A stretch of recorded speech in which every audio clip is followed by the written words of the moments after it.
here, and then what are you? So my goal, people ask me a lot, well, what do you think of a modern print versus a vintage print? And it's an easy question when a good vintage print exists. Always, always, I would rather have an expression of the artist's intent at the time, what was that artist thinking that should look like then? Even with contemporary figures, sometimes they'll print something as a cibachrome, and then 5 years later they'll say, oh, I really like this better at this scale in an inkjet print. And if we acquired it as a cibachrome at this size, we have to say, well, sorry, that's not the same thing. Those are different. So at every step in the process, artists make decisions. We hope to, when we have the luxury of working with artists who have made those decisions or who we can speak with about making those decisions, that's great. And as we go back in time, it's harder, but that doesn't mean it can't be done. But in no instance, I can't imagine ever again that MoMA would acquire an archive like that. I don't think that would happen.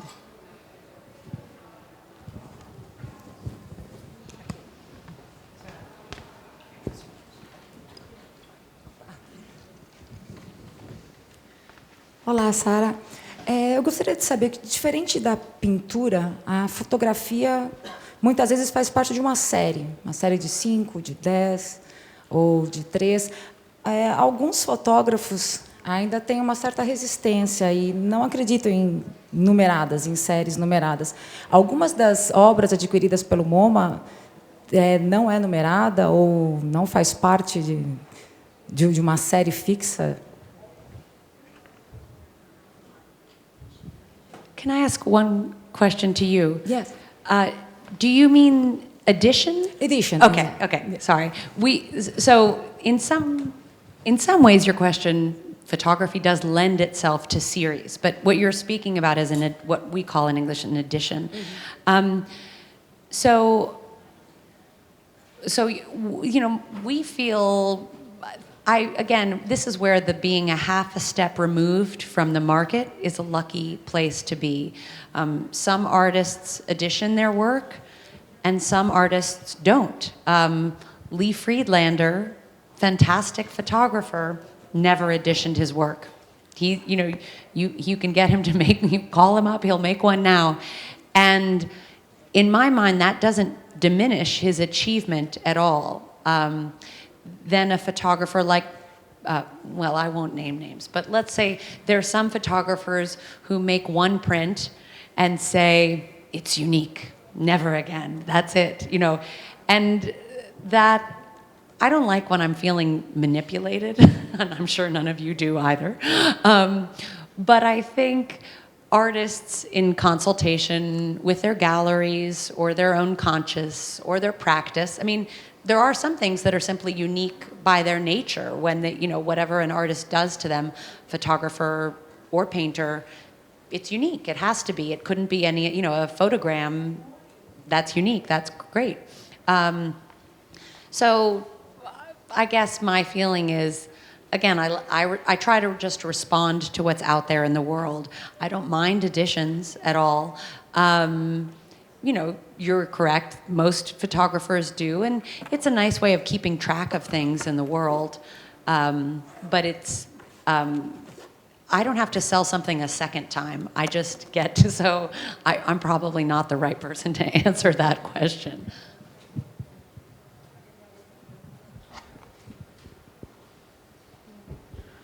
Boa noite, Sarah.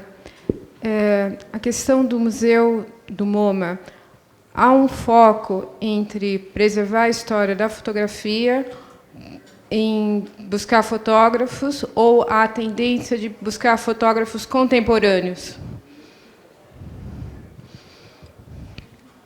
We take both of those things very seriously. We were founded as a modern art museum, and when Alfred Barr was thinking of the collection, he imagined it as a torpedo moving forward in space, and thought that as things became in the ever distant past, that we might even give things to the Metropolitan once they became historical and they were no longer modern. We, in fact, there are paintings at the Met that used to be at MoMA under that premise. Thankfully, the trustees decided, well, let's rethink this. And now I would say we are as committed to photography's history as to its future. And our conservation efforts, our collecting efforts, our exhibition efforts, our publishing efforts, we try to look at the whole spectrum. So the third volume that's coming out first of this history of photography is now. But in 2016, we'll do one from 1918 to 1960. And then in 2017, we'll do one from the beginning of the medium, 1840 about is now the earliest work in the collection, to 1918. So we certainly are interested and engaged in contemporary practice, but one of the things that I like so much about my new boss, when he started about 2.5 years ago, we sat down and asked him that same question, like, what do you think about the past and the future? And he used the metaphor of a person with two legs, one of those legs being the contemporary and one being the historic. And he said, you can't run without both. And I thought, well, wow, that's a great metaphor for what he hopes that our institution will do, and I share that hope.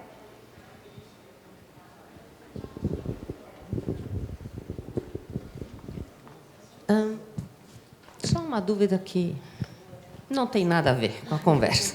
So, can I ask the last question? Sorry, can I?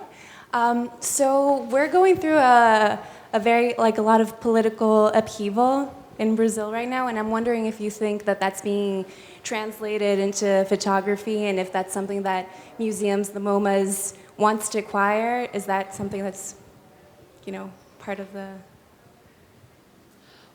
Certainly the upheaval in Brazil right now... Oh, sorry, I'm listening to my train. That doesn't make any sense. Certainly the political upheavals in Brazil are something that, any thinking person in the world is paying attention to, whether you're a curator or, a person on the street. And so in the New York Times, I wouldn't say it's every day, but with some regularity, we hear what's happening. We see pictures of the demonstrations. It remains to be seen what art comes out of that. And again, that's where, looking into the future, I don't have a glass ball for either, for anything really. But often times of strife can be a real inspiration for artists and for photographers, and are no different than that. So I wouldn't be surprised if that did, the fact that it might be a politically motivated art makes it no more or less interesting to me as a curator at MoMA. It just depends on how good it is. Voltando à pergunta que não tem nada a ver. Quantas fotos tem no MoMA? Okay.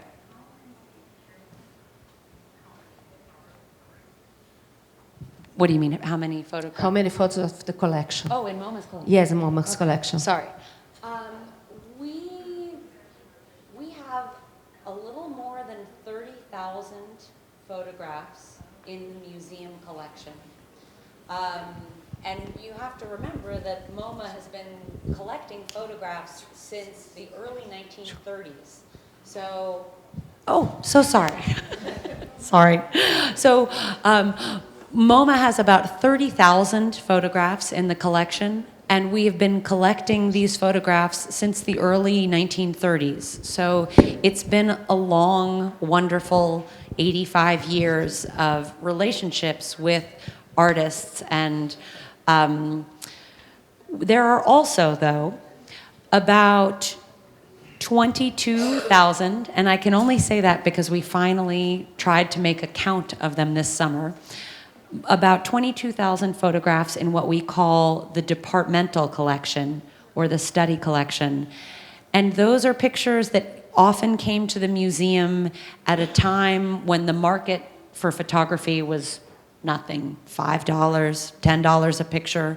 And one of the things that we're doing is looking through that departmental collection, the study collection, to say, wow, look at these works. And I gave the example in my text by Thomas Farkas.